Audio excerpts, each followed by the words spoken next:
Richard Dole grew up in Hardin County, and when World War II started, Richard Dole joined the Navy to fight for his country. Okay, Richard, can you tell me what year you were born?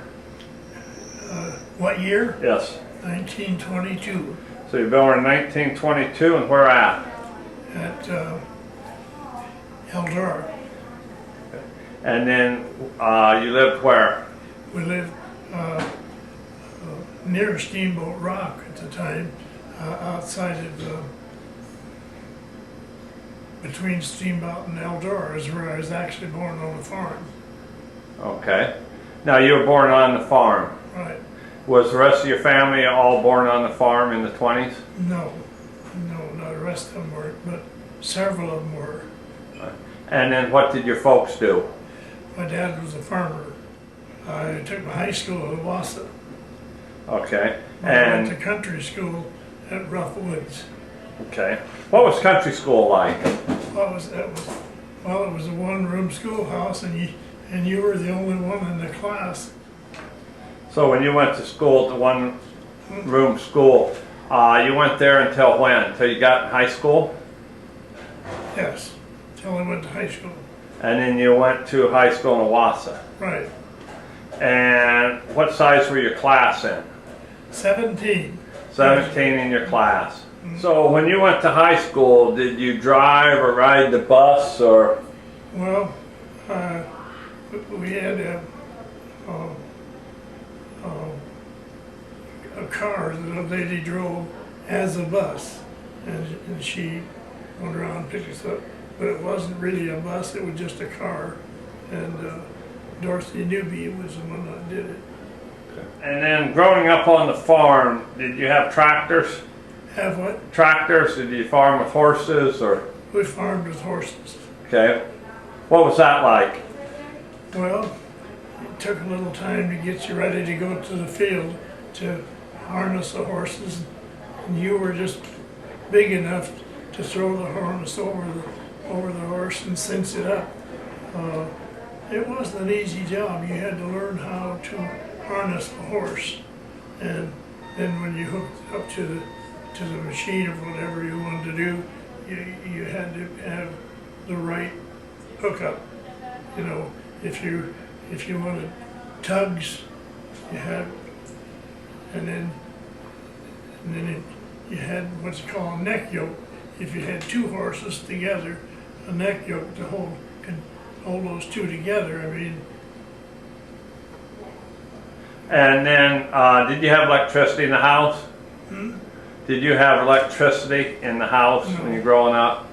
No. So you always had to gather like firewood? Yeah, we had our first electricity in '39. So you were then 17 before you got electricity. Yeah. And I know a lot of kids today just assume that you always had indoor plumbing, Yeah. which means indoor bathrooms, but you must have had an outhouse. We had outhouse. And what was that like? You got a cold butt when it was cold. And you always had to get out to the bathroom then. Yeah. They used the catalog for a wiper. They didn't have this good wiping paper and so forth. Just mostly used catalogs or old newspapers. Well, what about bathing? Bathing, Yeah. a tub, and you're lucky if you had it once a week. You The tub. washed up. And there was 11 of you though, you said 11 kids in that family. Yeah, So you had to share a lot. you had to share. Uh, Of course, we weren't all in the family together at one time. okay. See, over the years, I mean, there's 20. So, what do you remember the most about your house? 2 bedroom, 3 bedroom? Well, it was at least 3 bedrooms, maybe not regular bedrooms, but made up with a bed. I mean, and we slept as much as maybe 3 in a bed lots of times. And what about the cold weathers? Well, we had a stovepipe that went right up through the middle of our room. We got a little heat off of that. If we get all close around it, you'd get some heat, but it was cold. And then what were, come harvest time, did you pick corn by hand or? Yes, picked corn by hand and shocked oats by in the bundle, and helped thrashing machine we used to thrash the oats out of the straw. And,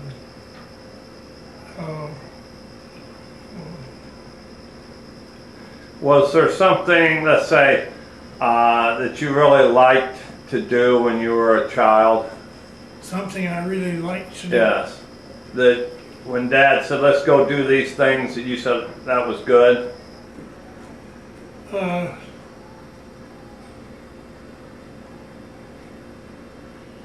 I just liked the idea of being with several brothers and sisters. Was there some job you didn't like doing? Well, there's always that. You didn't like to shovel off the gutters, you know, in the barn. And that's about all. Okay, that's where you milk the cows. And milking was twice a day?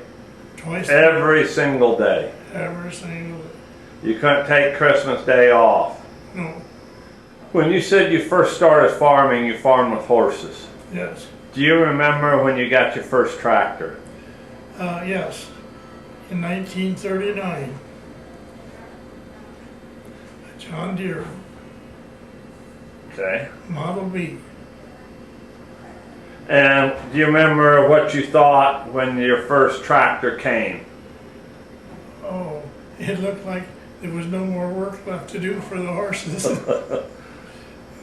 Oh, my brother was older than I was. He got to be the engineer first, so I didn't fall right into the tractor. Did it cut your work down quite a bit? Well, not really. Somewhat. The bigger jobs it did, like the plowing and stuff like that, it helped.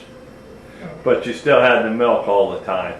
Oh, Do you yeah. remember when electricity came to you guys? Were you still at home? Yes. I think that was in '39 too. Okay. Everything happened in '39, a lot of things. What did you think when all of a sudden these new inventions started to come in? Like when these new inventions started to come, like you got a tractor and you got lights. Well, it was really part of it. I mean, it was a gaining place. It was something to be able to go milk a cow and see where he was doing it, and instead of just guessing, more or less. So milking was one of your harder jobs. I would say so. Now, one of the biggest events in this country's history came probably World War II. Do you remember December 7th, 1941? I do. And can you tell me about that? Well, what I remember about it is what I heard it over the radio. I didn't get it right direct, but we had been out doing some chores or something, and Mom come out and she says, Pearl Harbor has been attacked. And it didn't really make much sense to me because I don't know why, it just didn't, but it ingrained into me that I wanted to be a part of it. I mean, some way. A part of the war effort. Yes. Did you think that we were going to be at war at that time? No, well, we had no idea. And did your mom or dad say anything about it? You know, they didn't give me any guff about joining or anything. No, they didn't. And So you would have been 19? yeah. And you decided to join the Navy. Can you tell me about that? Well, it's just that my buddies were all going to join, and they, in fact,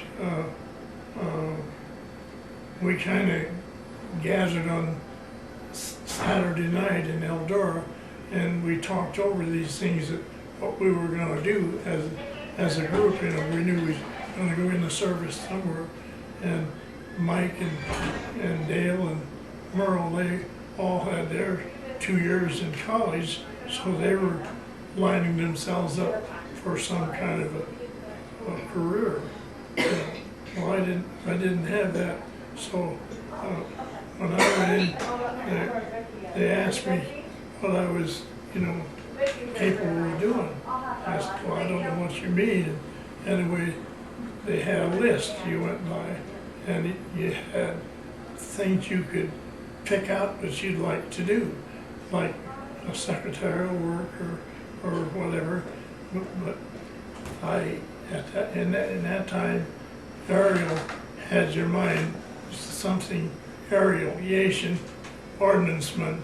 I didn't have no more of a mind of what ordnance was than you have right there right now. I don't know what you know about ordnance, but ordnance in them days were the handling of the bombs and ammunition to make the war go. And the first time I rode on a trailer coming from the magazine to the airport, it made you think, sitting up on top of that big old bomb underneath you, what the heck could happen here, you know. So you were a little tense. And when did you go in the service? When did I go in? Yes. September 20th. September of 42. 42. Okay. And you signed up and went in the Navy Air Corps at September of 42. Mm-hmm. Do you remember where you were stationed? When I was... Where did they send you for your training? Well, I went to Great Lakes. You went in the military and you went to the Great Lakes. Right. For your basic training. Right. And how long was that, and what was that like? That was 9 weeks. And then when you got out, you were supposed to get a furlough of 9 days, I believe it was. But anyway, I was farming that little bit of land that Dad let me farm, and so we picked the corn while I was on that furlough. So I was free to go. I mean, all my stuff was taken care of. And then where did you go after the Great Lakes? After Great Lakes, I went to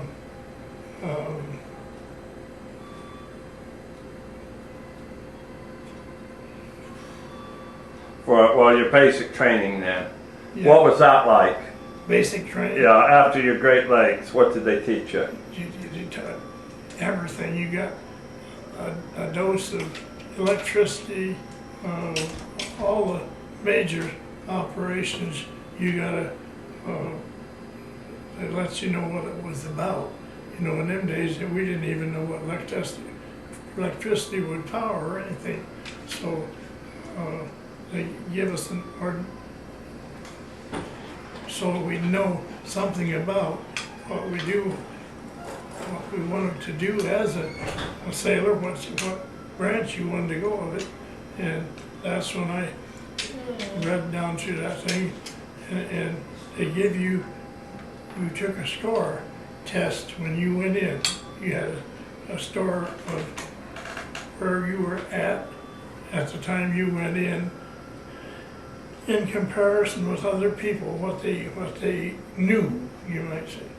And my categories was aviation ordnance. I had no idea what it was. And secretarial work, I knew something about at school, how they kept records and so forth. And that was about all I had to go. So I put down aviation ordnance because it was aviation, and I thought I had it. So anyway, that's the way that was. So then your first job was loading bombs on the planes. Loading bombs. When you finally got your job on your ship, what ship were you on? Kenneth Whiting. Kenneth Whiting? Whiting, yes. And what kind of ship was that? Seaplane tender. And what's a seaplane tender? A seaplane tender is like a carrier, only you don't carry your planes on it like a carrier does. You can only put one aircraft on it at a time to work on it. The rest of the work was all done on the planes out on the water, either in a bay or whatever. Was aviation ordnanceman, and my job was to see to it that the bombs that we were going to drop had a fuse in it, and they were fused right so that they would go off, and they were you were responsible for having that go on. But the plane dropped them, you just got them ready to go. And then, well, actually, I'm going to tell you what happened this one night. Well, 30 days we were in Chimawon Harbor, which is just off of Okinawa, in the Ryukas Islands. And every night there for at least 30 days, we had at least one air raid. I mean, that was planes came over that could drop bombs on you, and did drop them on you.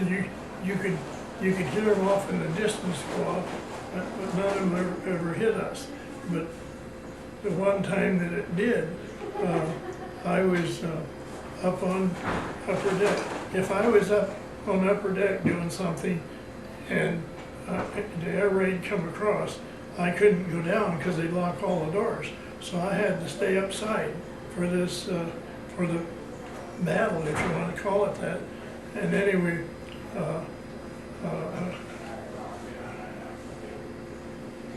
another fellow was with me, and we sat there on this, it was like an air conditioner or whatever, and we talked about it. We knew what was up. We knew it was planes shooting at us. And anyway, two 20 millimeters went right by us.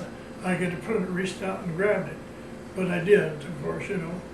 But that was my closest to getting got. Now, when you said that they locked all the doors, that was because if you did get hit, you wouldn't take water in to flood the compartments. Right. So if you weren't downstairs when they locked the doors, you were out of luck. Yeah, you're out at their mercy. And then when you and your buddy were sitting on the air conditioner and the bullets went by you, did you have any thoughts about it? Yes, I had one thought. My big thought was, Lord, don't send me home in a box. Okay. That was my thought. You said on June 14th, Yeah, the kamikaze hit you. What do you remember about that? well, I remember about that. Did you know it was coming? Well, sure. Well, we knew that we'd had all kinds of attacks on us. You know, all kinds of ships were getting sunk in that area. We knew that, yes.